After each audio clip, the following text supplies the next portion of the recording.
Lee Marvin is often remembered as the silver-haired, rugged actor who played menacing villains and anti-heroes on screen. But behind that gruff persona was a life story stranger than fiction.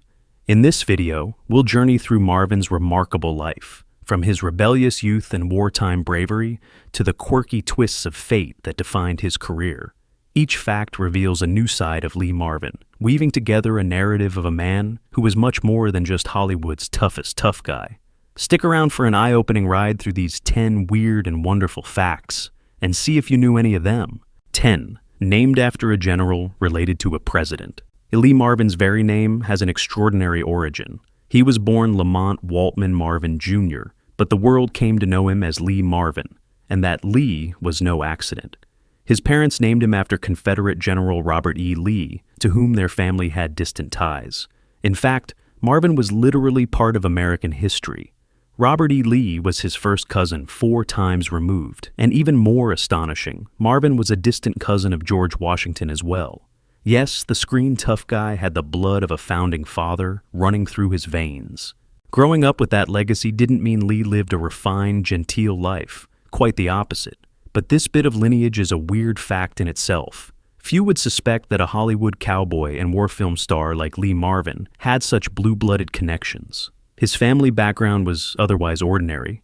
His father was an advertising executive and his mother a fashion writer. Yet the name Lee was a homage to the famed general. It's a surprising start for a man who would become famous for playing grizzled outlaws and soldiers. It seems fitting, though. From birth, Marvin carried the aura of American history, a mantle of toughness and rebellion that he'd certainly live up to in his own way. 9. Rebellious student who threw a classmate out a window. Despite, or maybe because of, his distinguished lineage, young Lee Marvin was no teacher's pet. He struggled mightily in school, later revealed to have dyslexia and ADHD, which went undiagnosed in those days. Bored and restless, he skipped classes, smoked behind the school's back, and constantly got into mischief. Marvin was expelled from multiple schools for bad behavior, and one expulsion came from a truly wild incident. While attending a Quaker boarding school, teenage Lee and his roommates were cleaning their dorm when one boy flippantly tossed a dustpan into the hallway. Lee confronted him, the other kid cursed at Marvin, and Marvin's instinctive response. He grabbed the guy and threw him out the window. It sounds like a scene from an action movie, but it really happened. Luckily, the dorm was on a hill, so the fall wasn't fatal. But the Quaker schoolmasters were not amused. Underneath his troublemaking exterior, Lee Marvin had a surprisingly cultured side. Believe it or not, he played the violin as a child, showing he had a creative streak. But he balanced those genteel violin lessons with a feral hobby. On weekends, young Marvin would disappear into the Florida Everglades or woods of upstate New York to hunt wild game. Even wild boar with a spear. Classmates might see him sawing away at classical tunes one day, and hear tales of him stalking deer or wild pigs the next. This unusual double life, music and mayhem, made it clear that Marvin was no ordinary kid. He was rebellious, restless, and always in search of a target for his energy. That independent, defiant streak in his youth foreshadowed the tough characters he'd later portray on screen. Lee Marvin didn't just play the badass. He really was living that persona from an early age. 8. War hero with the scars to prove it. Long before Hollywood, Lee Marvin saw real combat as a U.S. Marine, and it nearly cost him his life. In 1942, at just 18, Marvin enlisted in the Marine Corps during World War II.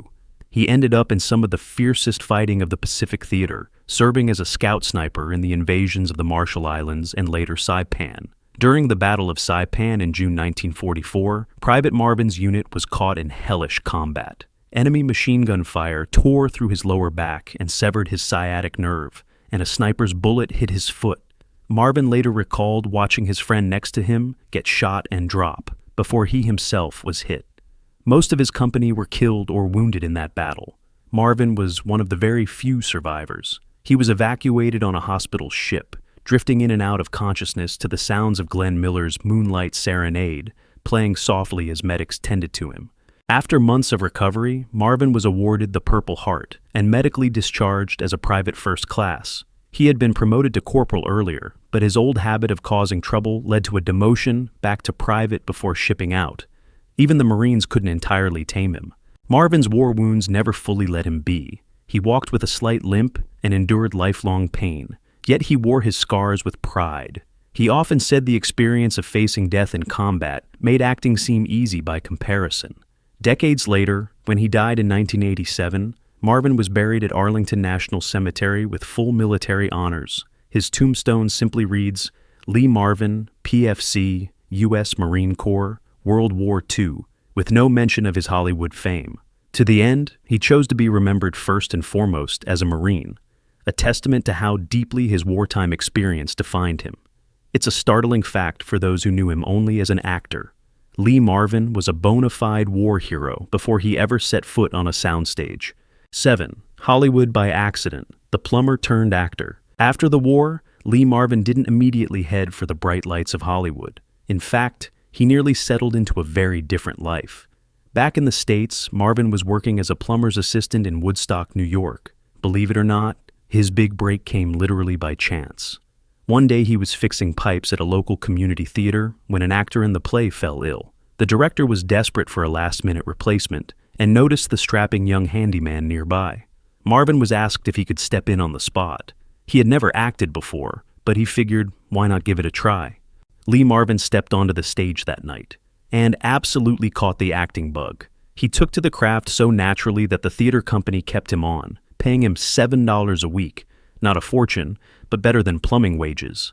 Energized, Marvin moved to New York City and used the GI Bill to study acting formally. He started getting roles in off-Broadway plays and live television dramas. By 1951, he landed his first small part in a Hollywood film, You're in the Navy Now, and decided to move out to California to pursue the screen acting dream. 6. A legend of liquor and barroom antics. On screen, Lee Marvin often played the hard-drinking tough guy. And off-screen, he was one. Marvin became nearly as famous for his drinking and wild antics as for his acting. Directors and co-stars noted that he loved his booze. In fact, some joked that a bit of alcohol actually improved his performances. He'd show up on set with a hangover, yet deliver brilliant takes, channeling that raw, unpredictable energy into his roles. But his imbibing wasn't without incident. There are countless Marvin stories, but one of the most outrageous involves another titan of toughness, John Wayne. Marvin and Wayne were friendly and even worked together in a few films. Once, in the 1960s, Marvin and his pal, actor Keenan Wynn, joined John Wayne for a cruise on Wayne's yacht. Marvin and Wynn, true to form, started partying hard on the Duke's boat, knocking back drinks and raising a ruckus. Wayne tolerated the shenanigans for a while, until he didn't. The Duke finally had enough of the younger actor's boozy hijinks. In a moment worthy of an action comedy, John Wayne physically grabbed Lee Marvin and Keenan Wynn and threw them off his yacht, straight into the Gulf of Mexico. Apparently, Wayne decided these two had literally gone overboard, so overboard they went. Marvin had a hearty laugh about it later. Not many people can say they were tossed into the sea by John Wayne and lived to tell the tale. 5. Center of Hollywood's first palimony lawsuit. Lee Marvin unwittingly found himself at the heart of a legal landmark in the 1970s, a case that introduced the world to the term palimony. In the mid-1960s, Marvin had a long-term relationship with an aspiring actress, Michelle Triola. They lived together for 6 years, but never married. When the relationship ended, Triola made a bold move. She sued Lee Marvin, claiming he had promised to support her financially, even though they weren't husband and wife. She sought the kind of compensation a spouse might get, essentially alimony for an unmarried partner, which was unprecedented at the time. The 1971 lawsuit, famously titled Marvin vs. Marvin, turned into a media circus. People dubbed it the palimony case, combining pal and alimony. And it was the first high-profile instance of a cohabiting partner seeking financial rights. In court, Triola testified that Marvin had even paid for her abortions and that she gave up her own career to support his. Claims that made for lurid headlines. Initially, the trial judge sided partly with Triola, awarding her $104,000 for rehabilitation, essentially to help her train for a new career. Marvin, however, did not have to split his past earnings with her as if they were community property. The court stopped short of treating them like a married couple. The drama didn't end there. Lee Marvin appealed, and in 1981 the judgment was overturned entirely, with the appellate court finding no valid contract that entitled Triola to support.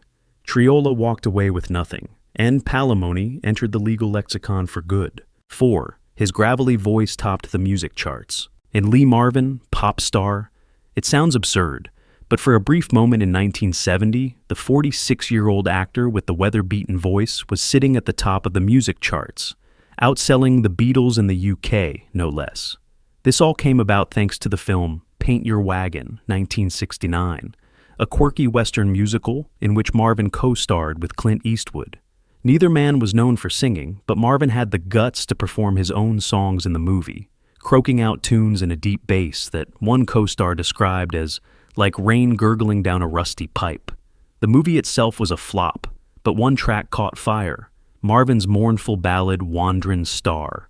To everyone's surprise, Wand'rin' Star became a massive hit. In March 1970, it hit #1 on the UK singles chart and stayed there for 3 weeks. British listeners were mesmerized by the song's rough-hewn charm. It was so different from the polished pop of the era. In fact, Marvin's song so dominated the charts that it kept the Beatles' single Let It Be stuck at #2 in the UK during that time. Imagine that. The biggest band in the world was held off the top spot by Lee Marvin, of all people. The song also hit #1 in Ireland and did well in other countries. And yet, Lee Marvin was no one-hit wonder in the usual sense.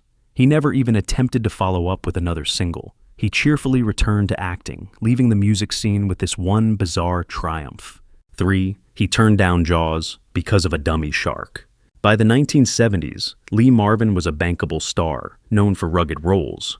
So when Steven Spielberg was casting the role of Quint, the salty shark hunter in Jaws, 1975, Marvin seemed like an obvious choice. Imagine it.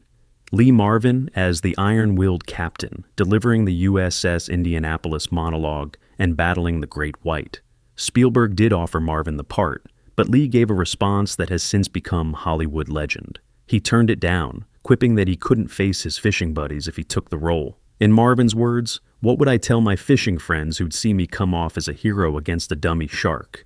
That might sound perplexing at first, but it was very on brand for Marvin. He was an avid deep-sea fisherman in real life, a true outdoorsman. The idea of pretending to conquer a mechanical shark on screen felt a bit like cheating to him, almost an insult to the real dangers of the sea. Also, Marvin was in his early 50s by then, and quite selective about roles. Some say he simply wasn't keen on spending months on a boat filming, or that he didn't grasp how big the film would become. Regardless, his humorous, slightly macho rationale has echoed through Hollywood history. It's as if he said, "I've battled real sharks, and worse, in the war and on the ocean. I don't need to wrestle a fake one for show." 2. A tough guy with a progressive streak.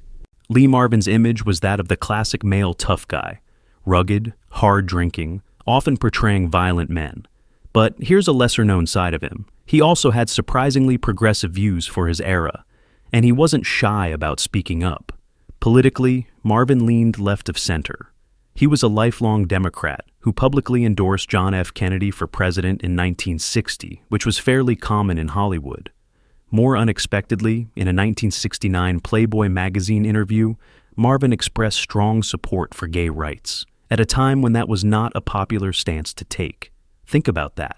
1969 was the year of the Stonewall riots, when LGBTQ rights were just emerging as a national conversation. Here was Lee Marvin, a macho Hollywood veteran, essentially saying he believed in equal rights for gay people. It was a bold, ahead-of-its-time position that showed there was more to Marvin than bar brawls and bravado. Friends noticed that Marvin, despite his rowdy behavior, had an innate sense of fairness and dislike of prejudice. Perhaps his wartime experience, fighting alongside men from all walks of life, shaped that outlook. He also had a streak of individualism. He believed people should be free to live as they please. In the Playboy interview, Marvin didn't make a grand speech. He simply stated his support in a matter-of-fact way. But for a star of his caliber, that statement resonated. It hinted that the man who often played rebels and outcasts on screen also had sympathy for real-life underdogs. 1. He inspired a secret society of lookalikes. As if Lee Marvin's life wasn't filled with enough odd twists, here's one more for the road. He became the posthumous inspiration for a secret society. Yes, really. Sometime in the 1980s, cult filmmaker Jim Jarmusch, a huge Marvin fan, decided to start an informal, tongue-in-cheek club called the Sons of Lee Marvin. The idea? It's a members-only society for male artists who bear a physical resemblance to Marvin as if they could be his sons. It began as a joke, but over the years it gained an almost mythic aura. The rumored members list is a who's who of cool offbeat entertainers: musician Tom Waits, actor-musician John Lurie, rock star Nick Cave, actor Josh Brolin, filmmaker John Borman, and Iggy Pop have all been mentioned as members or potential members. What do these gents have in common? They all have that tall, gaunt, lived-in look, the kind of face that could plausibly belong to Lee Marvin's kin. The club operates in semi-secrecy and with a big wink. Jarmusch has been playfully coy about it in interviews. He once explained the membership criteria like this: if you look like you could be a son of Lee Marvin, then you are instantly thought of by the Sons of Lee Marvin to be a son of Lee Marvin. Apparently, there are even wallet-sized membership cards given out to inductees. They occasionally gather for private hangouts, and the very idea of it is both absurd and awesome. A bunch of distinguished artists bonding over their spiritual and somewhat facial connection to a long-departed movie star. It's done with great respect and affection for Marvin's legacy, of course. In fact, Jarmusch dreamed up the club after wishing he could have made a movie starring Lee Marvin as an aging father to delinquent sons. When Marvin passed away before that could happen, the sons concept became a quirky homage. In the end, Lee Marvin's life reminds us that sometimes truth truly is stranger than fiction. And in his case, it's also a heck of a lot of fun to discover. Stay tuned for our next video. You won't want to miss what's coming up.